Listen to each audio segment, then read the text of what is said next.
दोस्तों, तासु IAS academy Patna में आप सभी का स्वागत है। दोस्तों, तो पिछले क्लास के माध्यम से हम सभी ने भारतीय संविधान और भारतीय संविधान की विशेषताओं को देखते हुए भारतीय संविधान की सिलेबस पर हम सभी ने चर्चा किया था। आज की आप लोगों की पॉलिटी की सेकेंड क्लास है और सेकेंड क्लास में हम सभी अध्याय 1 को देखेंगे, जिसमें भारत का संवैधानिक इतिहास दिया गया है। क्या दिया गया है दोस्तों? तो भारत का संवैधानिक इतिहास दिया गया है, ठीक है। और भारत के संवैधानिक इतिहास के माध्यम से जितने भी चार्टर एक्ट हैं, जितने भी भारतीय परिषद अधिनियम हैं, इन सभी को देखते हुए हम लोग आगे बढ़ेंगे। तो आइए हम लोग शुरू करते हैं दोस्तों आज की क्लास। भारत का संविधान जो है वो एक दिन का उपज न होकर वर्षों के अनुभव का परिणाम है। क्या है दोस्तों? तो भारत का संविधान एक दिन की उपज न होकर वर्षों के अनुभव का परिणाम है और इसकी जड़ें जो हैं भारत के स्वतंत्रता संग्राम से जुड़ी हुई हैं। इसकी जड़ें कहाँ से जुड़ी हुई हैं दोस्तों? तो भारत की स्वतंत्रता संग्राम से इसकी जड़ें जुड़ी हुई हैं, ठीक है। तो इसको समझने का आप लोग प्रयास करेंगे। इसके बाद देखिए, भारत का जो संवैधानिक इतिहास था वो ईस्ट इंडिया कंपनी की स्थापना के साथ प्रारंभ हुआ, ठीक है दोस्तों। तो भारत का संवैधानिक इतिहास जो है वो कहाँ से प्रारंभ होता है? तो ईस्ट इंडिया कंपनी की स्थापना के साथ प्रारंभ होता है, ठीक है। 1600 ईस्वी में ब्रिटिश महारानी एलिजाबेथ, ठीक है, नाम क्या है? ब्रिटिश महारानी एलिजाबेथ, इसको देखेंगे, ठीक है। प्रथम के राज्यादेश के द्वारा ईस्ट इंडिया कंपनी की स्थापना हुई थी। तो अगर आपसे पूछा जाए दोस्तों कि ईस्ट इंडिया कंपनी की स्थापना किसके राज्यादेश से हुई थी? तो महारानी एलिजाबेथ के। और कब हुई थी? तो 1600 ईस्वी में, इसको देखेंगे। इसके बाद देखें, 15 वर्षों तक दक्षिण पूर्वी देशों के साथ व्यापार करने का एक अधिकार प्राप्त हुआ। ईस्ट इंडिया कंपनी की जब स्थापना हुई तो दक्षिण पूर्वी देशों के साथ व्यापार करने का एक अधिकार प्राप्त हो गया। कितने वर्षों तक दोस्तों? तो 15 वर्षों तक प्राप्त हुआ।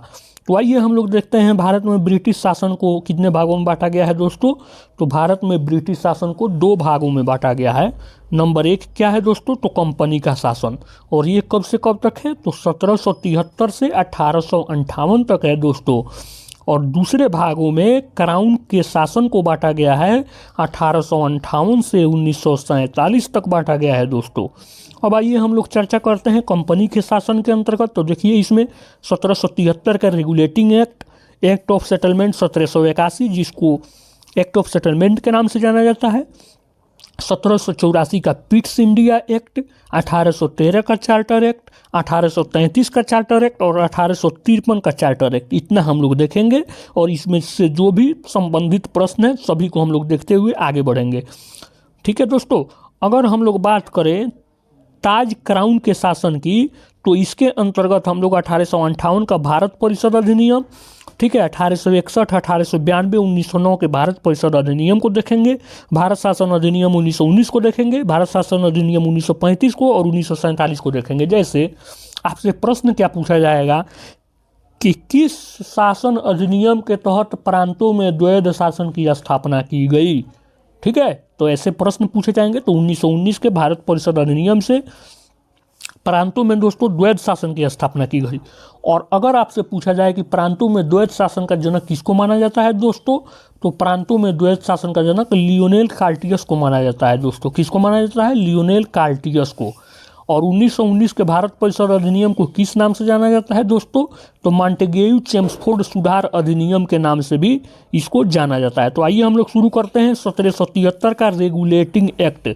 क्या शुरू करेंगे दोस्तों? 1773 का रेगुलेटिंग एक्ट। तो आइए हम लोग शुरू करते हैं। देखिए, इस एक्ट के तहत लॉर्ड वारेन हेस्टिंग्स को बंगाल का गवर्नर जनरल बनाया गया था।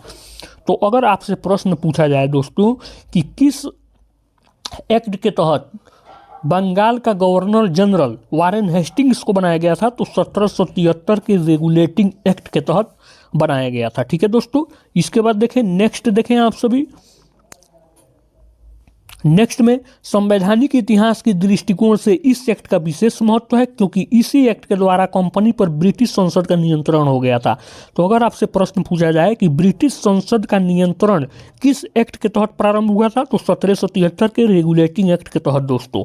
बंगाल के गवर्नर को ठीक है, गवर्नर जनरल कहा जाने लगा। ठीक है, बंगाल के गवर्नर को क्या कहा जाने लगा दोस्तों, तो गवर्नर जनरल। ठीक है, तथा मद्रास एवं बम्बई के गवर्नर को बंगाल के गवर्नर जनरल का अधीन कर दिया गया। ठीक है, तो मद्रास और बम्बई के जो गवर्नर थे इनको किसके अधीन कर दिया गया दोस्तों, तो बंगाल के गवर्नर जनरल का अधीन कर दिया गया। और बंगाल का गवर्नर जनरल कौन बना दोस्तों, तो वारेन हेस्टिंग्स बना। अगर आपसे पूछा जाए दोस्तों कि बंगाल का प्रथम गवर्नर कौन था, तो रॉबर्ट क्लाइव था। इसको याद रखेंगे दोस्तों।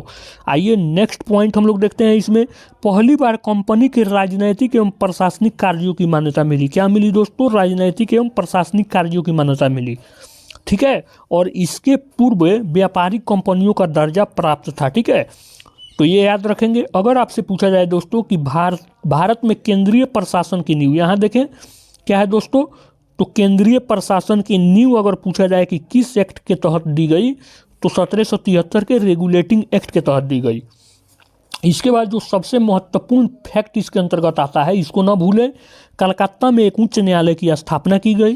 तो अगर आपसे पूछा जाए कि कलकत्ता में एक उच्च न्यायालय की स्थापना किस चार्टर एक्ट के तहत की गई, किस एक्ट के तहत की गई, तो 1773 के रेगुलेटिंग एक्ट के तहत की गई। क्या की गई, तो कलकत्ता में एक उच्च न्यायालय की स्थापना कब हुई थी, तो 1774 में। कब हुई थी दोस्तों, तो 1774 में। किस एक्ट के तहत हुई थी, तो 1773 के एक्ट के तहत हुई थी, जिसमें प्रथम जो मुख्य न्यायाधीश थे वो इलिजाह इम्पे थे। कौन थे दोस्तों, इलिजाह इम्पे थे।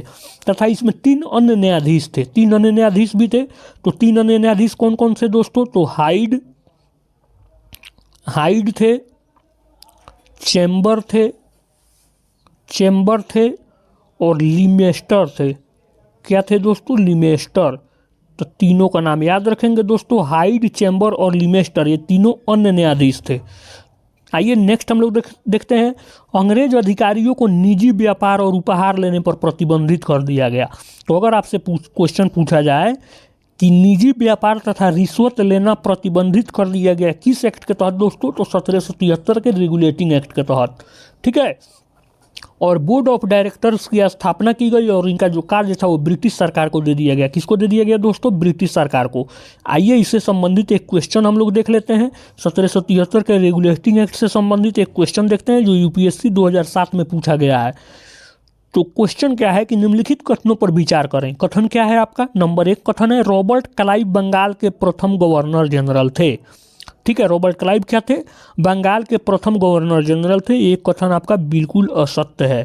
ठीक है, क्योंकि रॉबर्ट क्लाइव क्या थे, गवर्नर थे, न कि गवर्नर जनरल थे। गवर्नर जनरल कौन था दोस्तों, तो वारेन हेस्टिंग्स थे।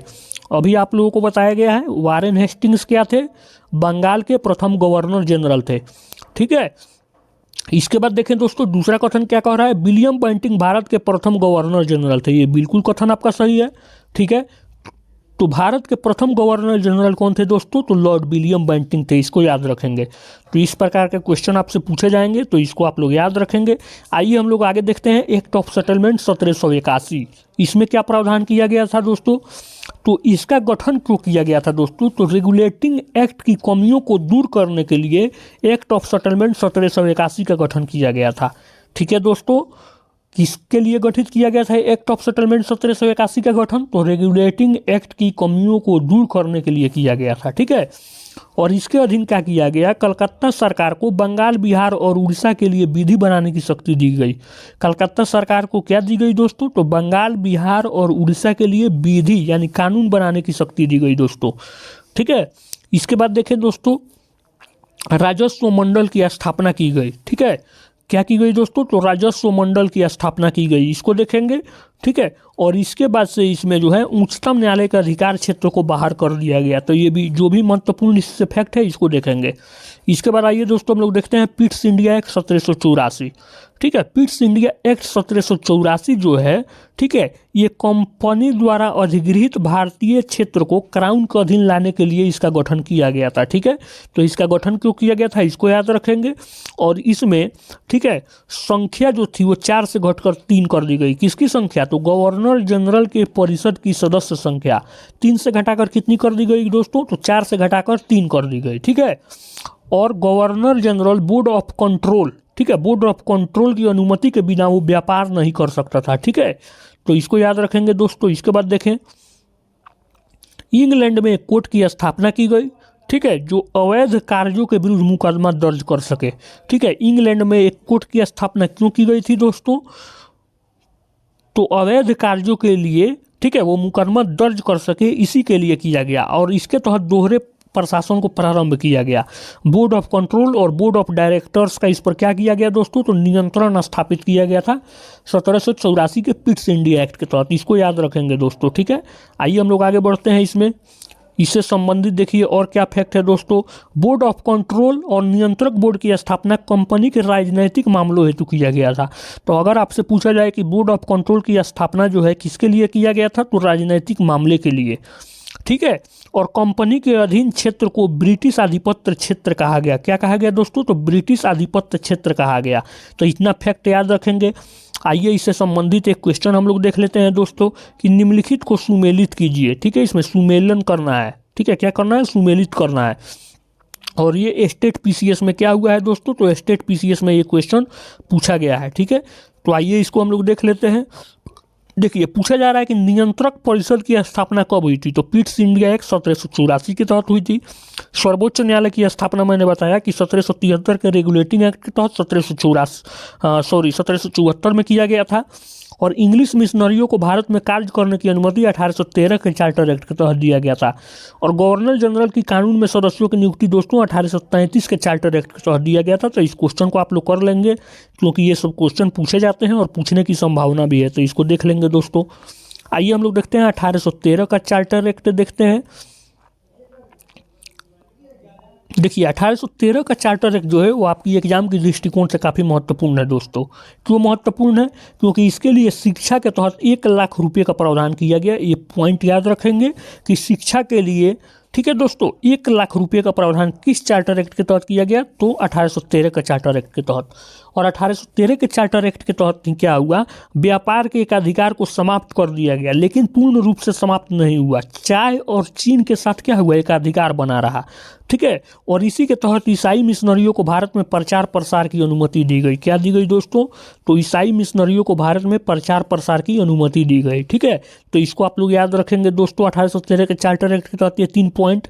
इसके बाद देखें, क्वेश्चन एक है दोस्तों 1813 के चार्टर एक्ट से संबंधित किस अधिनियम द्वारा, ठीक है, किस अधिनियम के द्वारा ब्रिटिश संसद ने चाय और चीन के साथ व्यापार के एक अधिकार को छोड़कर ईस्ट इंडिया कंपनी के साथ भारत के व्यापारिक एक अधिकार को समाप्त कर दिया? तो दोस्तों मैंने आप सभी को बताया था कि व्यापार का तो एक अधिकार दोस्तों समाप्त किया गया था, लेकिन चीन और चाय के साथ व्यापार 1813 के चार्टर एक्ट के तहत बना रहा।